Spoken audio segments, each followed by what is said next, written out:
Hello friends, मैं Krishna sir आपको trigonometry के बारे में बेसिक जानकारी बताने जा रहा हूँ। देखिए, जनरली ट्रिग्नोमेट्री में क्या होता है कि यदि आप अंडर 10th की बात करें तो इसमें एक समकोण त्रिभुज की कल्पना की जाती है। कैसी त्रिभुज की? समकोण त्रिभुज की। तो फिर आपके मन में क्वेश्चन उठेगा, जो फिर समकोण त्रिभुज क्या होता है? तो समकोण त्रिभुज एक ऐसा त्रिभुज होता है जिसमें एक कोण क्या होगा? समकोण होगा। तो आपको पता है कि त्रिभुज के तीनों कोणों का योगफल कितना होता है? 180 डिग्री होता है। तो जब यदि इसमें एक कोण समकोण हो गया तो बाकी जो दो कोण बचेगा वो क्या होगा? न्यून कोण होगा।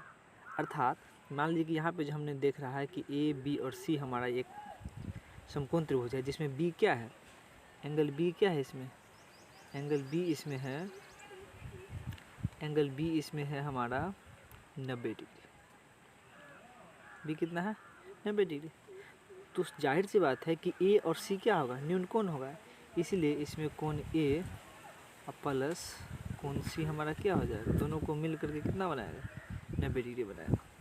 यहाँ तक कोई दिक्कत नहीं होना चाहिए आप लोगों को। अब सबसे इम्पोर्टेंट बात इसमें यह है कि इसमें जब समकोण त्रिभुज की कल्पना की जाती है और ट्रिग्नोमेट्री के अंदर हम जाते हैं तो यहाँ पे एक नया शब्द हमको देखने को मिलता है, जिसमें लोग कहता है कि ये कर्ण है, ये लंब है, ये आधार है।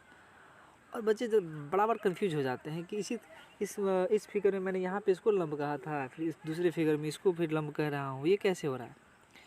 तो उसके लिए सिंपल सा तरीका है कि देखिए, जैसे हमारे पास में ABC एक त्रिभुज है। इस ABC त्रिभुज में आपने क्या देखा है कि C को मैंने माना है x क्या है? यहाँ पे एंगल को बताता है। x क्या बताता है? एंगल को। जो आपको जैसे x क्या है? एक एंगल है, किसका? C का। तो यहाँ पे जब x की चर्चा करेंगे तो x के जस्ट सामने वाली भुजा, देखिए आप तीर के निशान से देख रहे हैं, सामने वाली भुजा जो है वो लंब कहलाती है। तो एक आपका लंब हो गया। और उसके बाद जो सबसे बड़ी भुजा है, इसमें सबसे बड़ी भुजा कौन है? इसमें सबसे बड़ी भुजा है आपके पास में AC। सबसे बड़ी भुजा क्या है आपके पास? सबसे बड़ी भुजा है आपके पास AC। तो AC आपका क्या कहला गया? कर्ण कहलाया। उसी तरह से आपके पास लंब हो गया, कर्ण हो गया, तो बाकी आधार क्या होता है? जैसे देखिए, आप आधार बोलते हैं। आधार का मतलब है कि किस स्थान पे। जैसे हमको कोई पूछेगा आप कहाँ पे खड़े हो, तो हम बोलेंगे कि हम धरती पे खड़े। तो धरती हमारा क्या हुआ? आधार हुआ। घर कहाँ बनता है? धरती पे बनता है, ज़मीन पे बनता है, तो आधार कहला। इस तरह से एक्स का एंगल बना कहाँ है? तो BC पे बना है। तो BC हमारा क्या कहला गया? BC हमें बताया कि हम क्या है? आधार है। तो BC हमारा आधार हो गया। तो यहाँ पे आपने क्या देखा कि एंगल ही डिसाइड करता है कि कर्ण कौन होगा, सॉरी कर्ण नहीं, लंब कौन होगा और आधार कौन होगा। और समकोण त्रिभुज में लंब तो फिक्स, कर्ण तो फिक्स है। बस लंब और आधार के बीच में ये हमारा एंगल उसको बताता है। अब हम आगे देखते हैं। देखिए, मेरे पास में एक और फोटो है। देखिए यहाँ पर, इसको देखिए, इसमें भी ABC एक त्रिभुज है। अब जो हमने यहाँ पे C पे माना था x एंगल, अब मैंने यहाँ क्या किया है इसको? अब मैंने A को माना है थीटा। अब A को थीटा माने हैं तो इसके जस्ट सामने वाली भुजा जो है कौन सा? BC। जस्ट सामने वाली भुजा क्या हो गई? BC हो गई। तो सामने वाली भुजा जो आपकी BC हो गई, तो BC यहाँ पे क्या हो गया? BC यहाँ पे आपका लंब हो गया। अब देखिए, उस फोटो में हमारा BC क्या था? BC हमारा आधार था, इसमें BC लंब है। सिंपल। अब देखिए यहाँ पे, इसके बाद कर्ण, आपको पता है कि सबसे बड़ी भुजा कर्ण होती है। उसके बाद हमारा AB क्या हो गया? AB हमारा आधार हो गया, कोई दिक्कत नहीं। अब कर्ण हमारा AC है ही, ये कभी नहीं बदलने वाला है। कर्ण कभी बदलने वाला है? बिल्कुल नहीं बदलने वाला।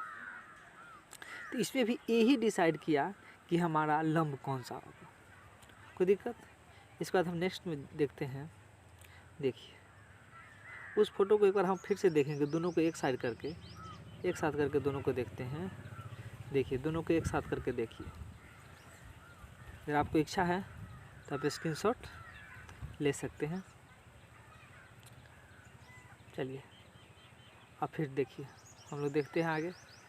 अब देखिए यहाँ पे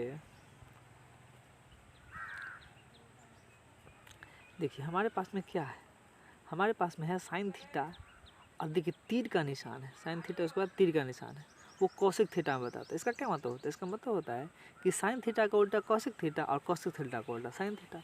उसी प्रकार से कॉस थीटा का उल्टा सेक थीटा और सेक थीटा का उल्टा कॉस थीटा, टेन थीटा का उल्टा कॉट थीटा और कॉट थीटा का उल्टा टेन थीटा।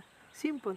अब इसमें देखिए आप गौर कीजिए, यदि आप इसको एक और देखते हैं हम, देखिए यहाँ पे हमने देखा कि साइन थीटा हमारा होता है पी बटा एच, कॉसेक थीटा होता है एच बटा पी, कॉस थीटा होता है वी बटा एच, सेक थीटा होता है एच बटा पी, और टेन थीटा होता है हमारा पी बटा बी, और कॉट थीटा हमारा क्या होता है, कॉट थीटा होता है हमारा पी बटा बी बटा पी।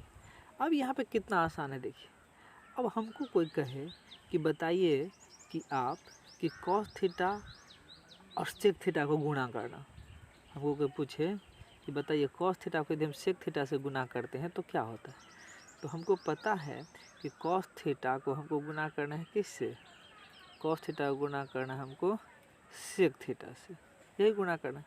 तो हमको पता है कि कॉस थीटा का मान कितना होता है बी बटा एच, और सेक थीटा का मान कितना होता है एच बटा बी। अब देखिए इस बी से ये एच से ये एच कैंसिल, ये बी से ये बी कैंसिल, हमने क्या देखा, इस बी से ये बी कैंसिल और इस एच से ये एच कैंसिल, तो हमारा टोटल आंसर कितना हो जाएगा, टोटल हमारा हो जाएगा 1। तो जब मैंने क्या देखा कि कॉस थीटा का उल्टा सेक थीटा है, जो इस दोनों का आपस में गुना किए तो 1 हुआ, उसी प्रकार से सबको एक दूसरे के आपस में गुना करेंगे तो उसका गुणनफल क्या हो जाएगा हमारे लिए 1 हो जाएगा। बिल्कुल आसान है। अब यहाँ पे हमने देखा इसको कि यदि हम यहाँ पे आपस में इस दोनों को गुना करते हैं, आपस में इस दोनों को गुना करते हैं, जैसे इसको मैंने गुना किया आपस में, तो ये क्या बनाएगा हमको 1 बनाएगा। इसी तरह से इसको मैंने देख ही लिया, उसमें इसको गुना करेंगे आपस में तो क्या बनाएगा, ये भी मेरा 1 बनाएगा, और इसको भी आपस में गुना करेंगे तो ये क्या बनाएगा हमारा, ये भी हमारा क्या बनाएगा 1 बनाएगा। कितना आसान था। चलिए थैंक यू, आगे हम नेक्स्ट वीडियो में देखेंगे। Bye, take care.